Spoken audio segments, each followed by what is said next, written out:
Halo teman-teman semua. Jadi, hari ini dari video kali ini kita akan belajar bagaimana cara melakukan uji normalitas Sapir-Whorf menggunakan Excel. Nah, contoh yang akan kita pakai adalah data pertumbuhan berat ikan nila sebanyak 10 sampel.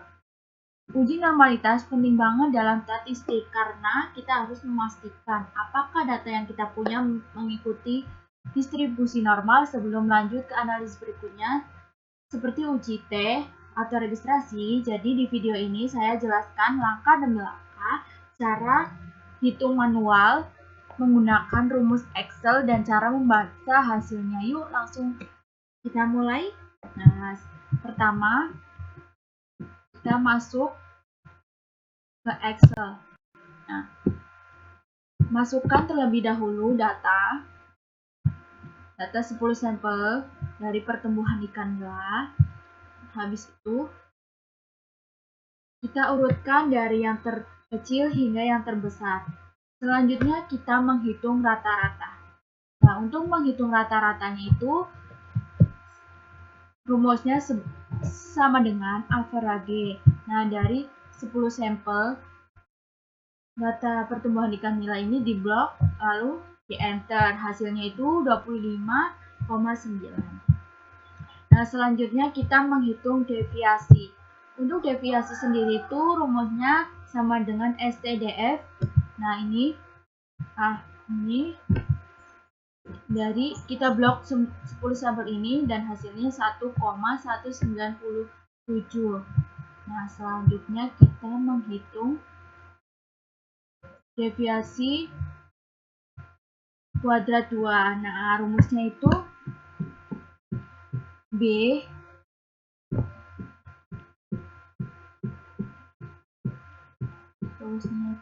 B1 pangkat 2. Nah, B1 ini dari deviasi ini dikalikan 2. Jadi hasilnya 12,9. Nah, di deviasi pangkat kuadrat ini kita tarik ke bawah. Nah, dijumlahkan totalnya 12,9. Nah, selanjutnya masukkan koefisien Sapir-Whorf. Nah, kita buat kolom. Nah, yang pertama itu ada kolom AI. A itu muncul 0,5739, 0,3291, 0,2141, 0,1224, 0,0399. Nah, selanjutnya hitung dulu Q pangkat N plus 1 min I min XI. Nah, untuk XI-nya itu 24, 25, 25, 25, 26.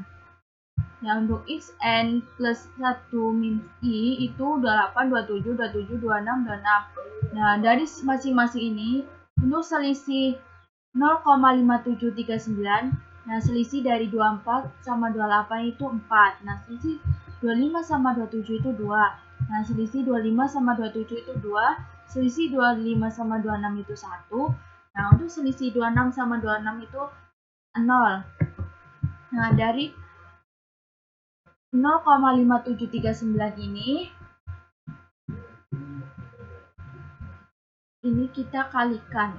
ES selisih ini dikalikan dari data ini. Hasilnya 2,2956. Dan untuk 0,3291 dikalikan selisih datanya itu 0,6582. Dan yang ketiga itu 0,2141 dikalikan selisih hasilnya 0,4282. Dan yang terakhir itu hasilnya 0. Nah, dari hasil EL kali selisih itu dijumlahkan. Nah, jumlahkan dan hasilnya 3,54. Dan untuk penjumlahan tadi hasil selisih kali selisih itu ini dikalikan atau dikuadratkan, kalikan 2, hasilnya 12,28. Dan selanjutnya kita mencari nilai W atau P value. Nah, nilai P value itu kita masukkan rumusnya sama dengan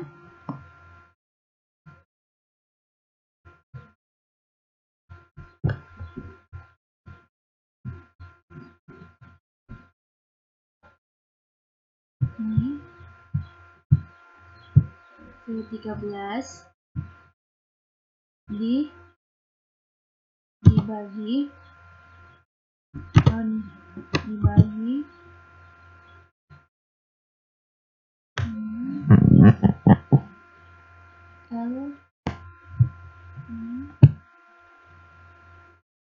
L11 hasilnya. Jadi hasilnya itu